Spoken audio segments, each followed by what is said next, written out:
আচ্ছা, আমি এই মুহূর্তে আসছি একজন গরিবের বন্ধু, তার কাছে কিছু প্রশ্ন জিজ্ঞাসা করার জন্য।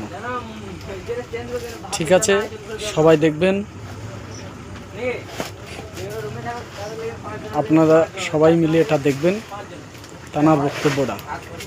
দাদা, আপনি একটু নমস্কার। বলুন, আপনার কোনো কি বার্তা দিতে চাইছেন মাননীয় মুখ্যমন্ত্রীর কাছে, কি চাইছেন আপনি? আমি মাননীয় মুখ্যমন্ত্রী মমতা বন্দ্যোপাধ্যায়কে সর্বপ্রথম ধন্যবাদ জানাবো। উনি স্বাস্থ্যসাথী কার্ড করে দিয়েছে গরিবের পরিষেবার জন্য। উনি কন্যাশ্রী, বার্ধশ্রী, পথশ্রী এগুলো করেছে। তারপরে ক্লাস 11-12 ছেলেদের জন্য মোবাইল কিংবা পড়াশোনার জন্য খরচা সবই কিছু দিচ্ছে। আমি তার জন্য খুব ওনার কাছে কৃতজ্ঞ, ধন্যবাদ থাকবো। কিন্তু আমি হলাম গরিবের বন্ধু।